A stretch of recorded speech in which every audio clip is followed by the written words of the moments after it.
Hello, travelers. Welcome to Reach the World. For over 20 years, Reach the World has used virtual exchange to inspire youth to become curious, confident, and compassionate global citizens. My name is Tim, and this week, together with Citi's E for Education campaign, we're going on a journey to explore how global citizens can put that valuable skill set to work as part of a global career. We'll be connecting with Citi employees in financial capitals around the world, all of whom have generously agreed to share their stories, observations, and tips for finding success in this highly interconnected global economy. Today, we're traveling to London, England, and we're going to be speaking with Daniel Rebello. Daniel is joining us to talk about working, living, and thriving professionally in London. But before we meet Daniel, I want to welcome the teachers, students, Reach the World travelers, and early career professionals who are watching today. Please feel free to use the YouTube chat bar to let us know you're here, where you're joining from, and of course to share any questions you have for our guest as we go. And with that, I think it's time for us to journey to London. Daniel, looks like you've got your camera working. It's great to see you this morning. How are you? Welcome to Reach the World. Thank you. It's an absolute pleasure to be here, and very much looking forward to, as you say, giving you a bit of an insight in my career within finance, but also more importantly, obviously, moving to the Q&A section at the end, which I know we've got a couple of questions. So like, it's going to be very interactive, and happy to take any questions at the end. Fantastic. Thank you so much for joining us. We really appreciate it. I want to dive right into the questions we ask all of our Citi Global Career Journey guests, so we can compare cities sort of head to head and what it's like to live and work there. But to begin with, I would love to know about you and your global career path. Can you tell us a little bit about how you sort of got started down this path of global citizenship and how it turned into the career that you have today? Yeah, so I mean, I guess like a lot of people that work within my role. So I work within markets, and as you can probably see around me, I'm actually in the middle of a busy trading floor here. My kind of journey, I guess, into finance started, I guess, in the sixth form. It's something that I've always been interested in, and as I said, I kind of always had a passion within finance, and I guess what really woke my interest was reading about it and simply just watching the news. As I said, I was very interested and intrigued how finance in itself, and I guess specifically, the events that we see in terms of the Bank of England, how certain events could really impact people at a personal level and people's personal finances globally. So I guess just kind of just general interest from watching the news, reading books, and then it took off from there. I tried to connect with as many people as I could who worked in the field, spoke to careers advisors and teachers, and they obviously helped curate and gave me some advice in terms of what I should be looking to do. And then I studied economics at university, so that was a great. I still really wasn't too sure what exactly I wanted to do to work in numbers, and I'll talk about in a bit more detail that finance in the bank as I am now doesn't necessarily mean that you have to work with numbers every single day. So from university, as I said, I think sort of the last 2 years of university, again, a lot of advice from people, attending events such as this gave me a better understanding of what I want to do within finance. And I thought, for me, like, I want to work for a global bank, and I think one of the biggest things about that really was the opportunity to be able to interact with people across the world, and secondly, obviously, being able to work with people from very different backgrounds, different cultures, and be able to have a truly global business. So that's a little bit about my background. As I said, went to university, don't necessarily need to study economics, but I just had a natural interest in that. We have a lot of people who work in this organization who've come from engineering backgrounds, law backgrounds, people that have studied natural sciences and history. But I think really what I would say is, if you have any interest in finance at all, there are lots of different roles on here, legal roles as myself. I work within sort of sales and trading. So yeah, hopefully that gives you a little bit of background of where I came from and how I started. All right, thank you very much. So you live and work in London. For our audience who may not be that familiar with London as a market or London's place sort of in the global economy, can you tell us what skills someone would need to have to be successful in London? Yeah, absolutely. I think the London in itself is, is I guess the centre of, should we say, the financial world. So my morning on around 7:30 a.m. We overlap with our Asia team. So we obviously have a handover in the morning.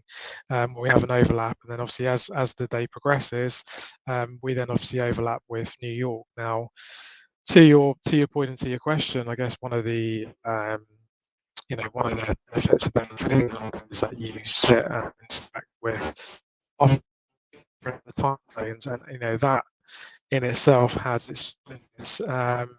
So in terms of what kind of skill sets and what you'd need, it's able to, as I say, work with different people from different cultures and different backgrounds.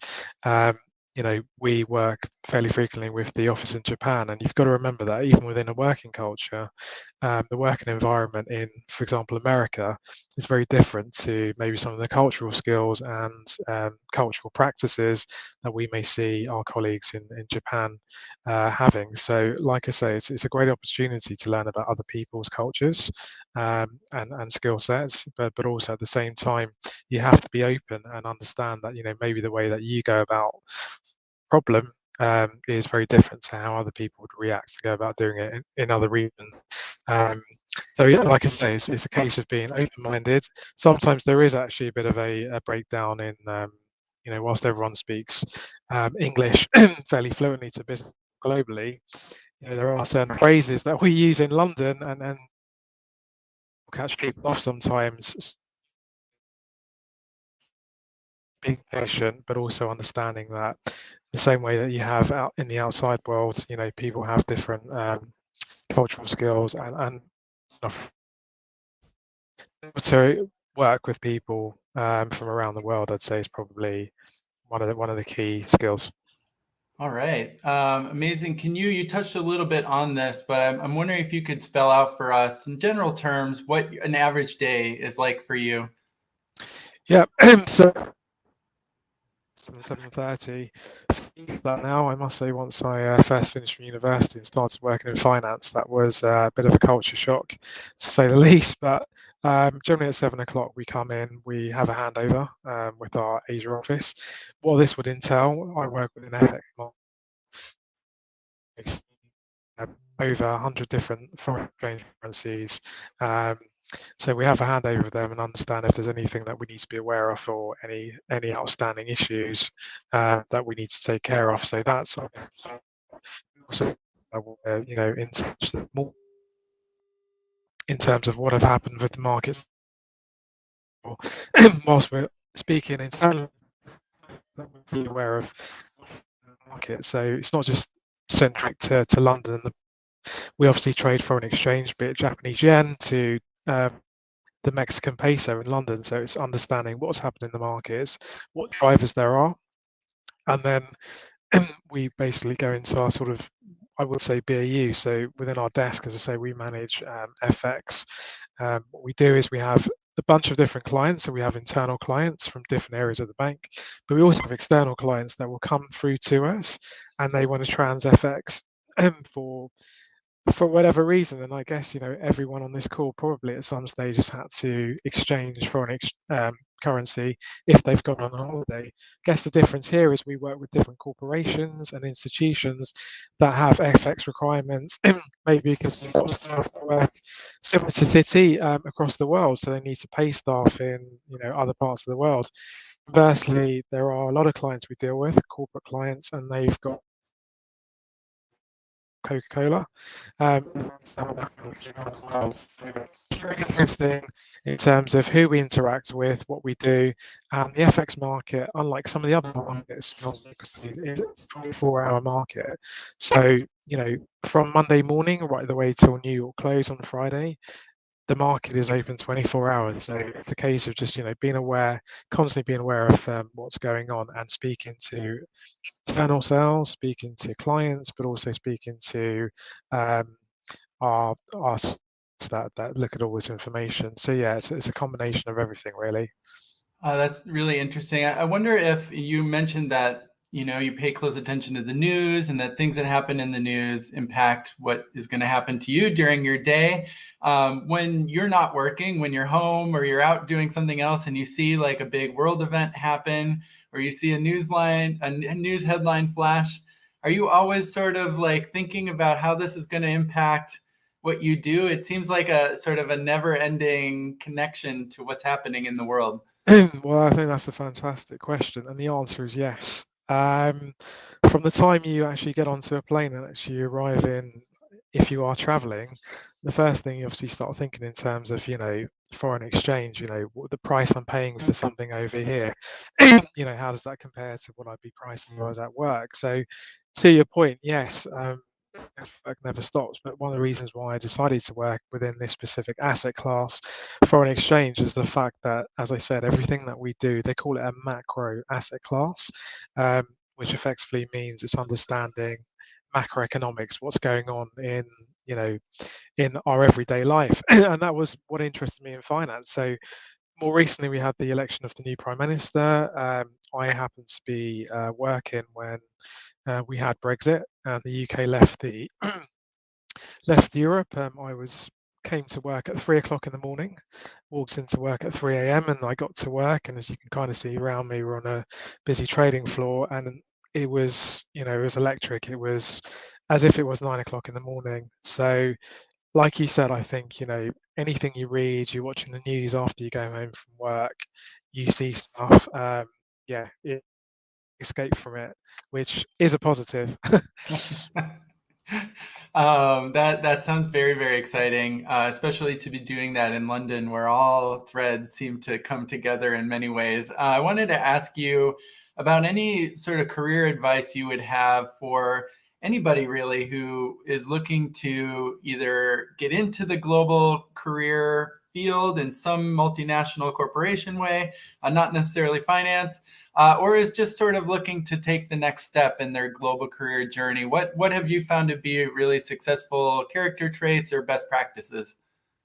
Yeah, so again, I think the most important thing to take on board really is that if you have any aspiration to work for an institutional bank like ourselves, or even if it's not finance, but you want to work for a corporate, another corporate company, or even do your own thing, what I would say is just be passionate about it, and anyone can achieve anything. Within the organization I work as well. I think before I joined, I did come with some preconceived ideas, thinking, you want to work within finance or a bank or for, a large corporation, you need to behave in a certain way. You need to have a certain kind of background. And also, you need to be very good at maths.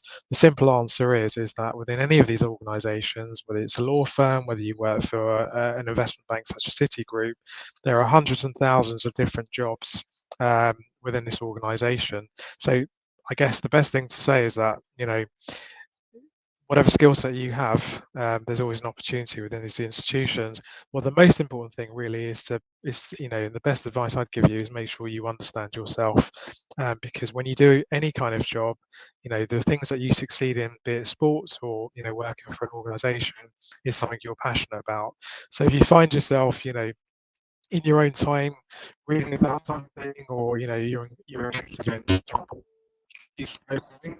The point being is it's not so much which organization you work for, or do I have also for that. We have lawyers that work for here, we have people that work and have come from tech startup backgrounds, we have people that record videos for clients. What I would say is make sure you know yourself, um, understand and speak to as many people as you can. So I think those two are the main things. And I think obviously, Tim, what you're organising here is fantastic, and this is exactly you know um, the sort of calls that you should be getting on. As I said, do not be afraid to ask anyone any questions. If you have a LinkedIn profile or you have the opportunity to reach out to anyone, no one will ever turn around and say no to you. So as I said, just be open-minded, be forthcoming. Um, there's no such thing as a silly question, and do not discount yourself and think, well, I into law because, I don't know anyone who's done that. As I said, there's a huge amount of courses. Events like, Reach the World is exactly designed for this. And as I said, myself and, hundreds of my colleagues within this organization, more than happy to, to speak to people who are starting their journey within the professional world. So use your resources, be open-minded, and just be excited about your future, really. Anything's possible. Fantastic, Daniel. That's really, really great advice. And I want to bring on into the feed Reach the World Traveler, who is following some of that advice already today, taking advantage of a chance to network and meet. This is Pierre. Pierre, Daniel. Hi. Hey, Pierre. Nice to meet you. Likewise. Good. Pierre, go ahead. I know you had a question for Daniel. Yes, I wanted to ask about internship opportunities and what do they become? Sure. So, I mean, Citi has many programs. I'm actually, one of the co-chairs for social mobility here in London. So we have lots of different programs in London. We have internship programs.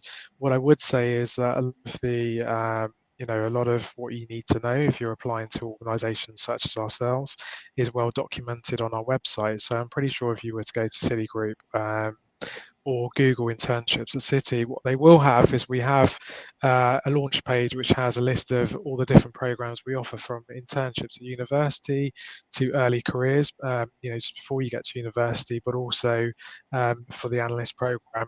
The way the internship works at Citi, these students will come here for their penultimate year before they graduate. They'll do I need to check, I think it's an 8-week program, depending whether you work in markets or which part of the bank you work in. There you get an opportunity to work across many different desks, speak to many different people, and also interact with people globally. On the back of that, you'll be asked to help and actually be interactive with the desk. It's not just sit and learn. It's, the thoughts, want to get involved.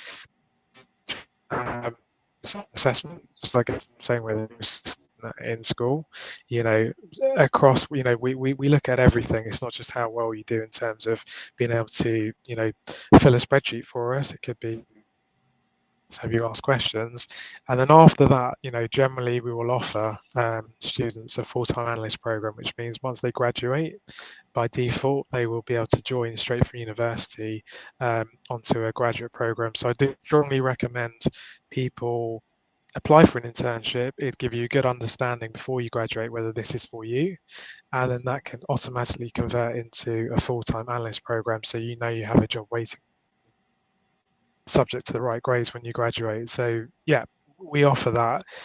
There's plenty more as well to share with Reach the World. A list of other programs we have. We have a few apprentice programs that we're now working on. We are looking at a few new initiatives as well. So hopefully that answers your question. It does. Thank you.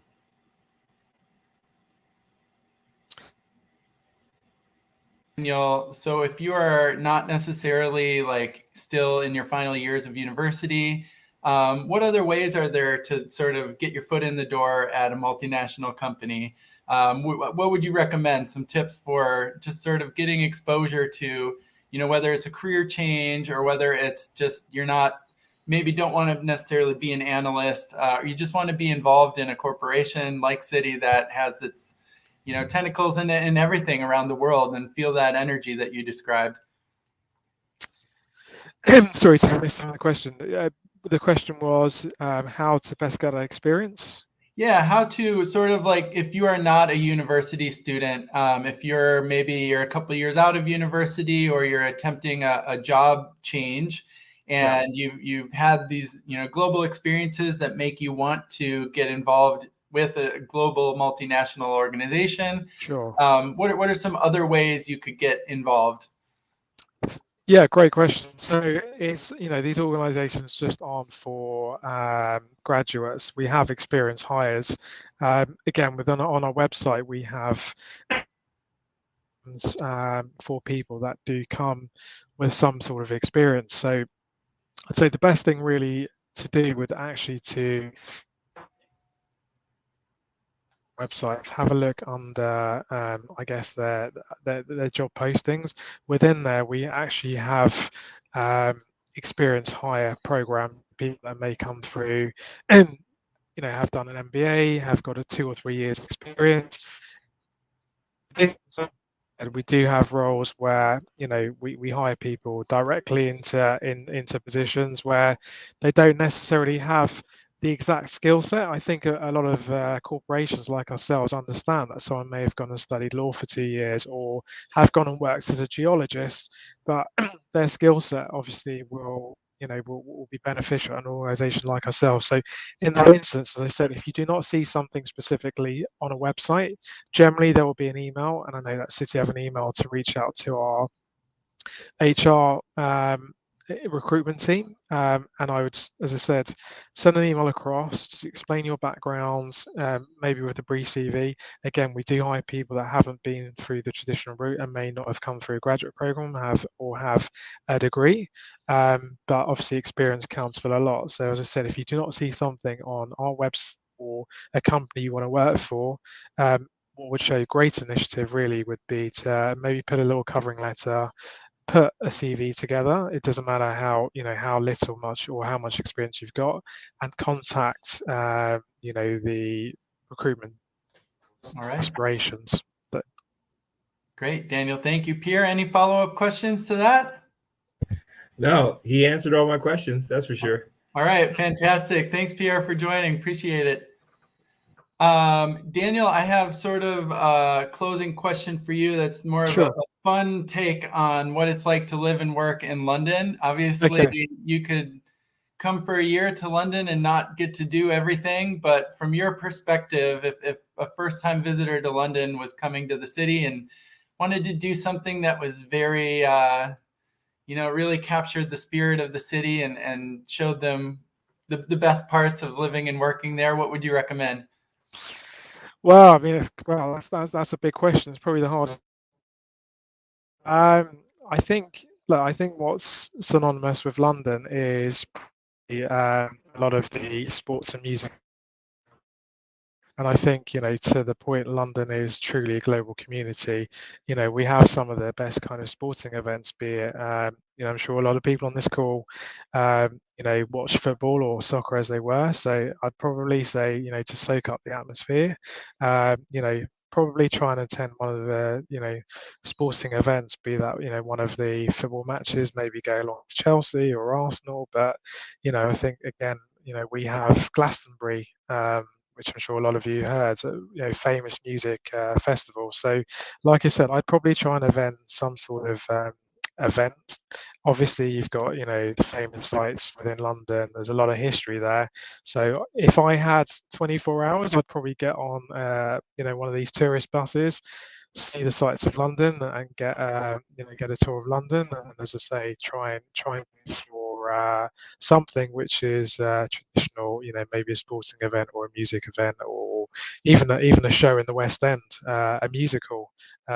These musicals have been running for many years, and I think that would give you a very good kind of sense of you'd feel like London in essence.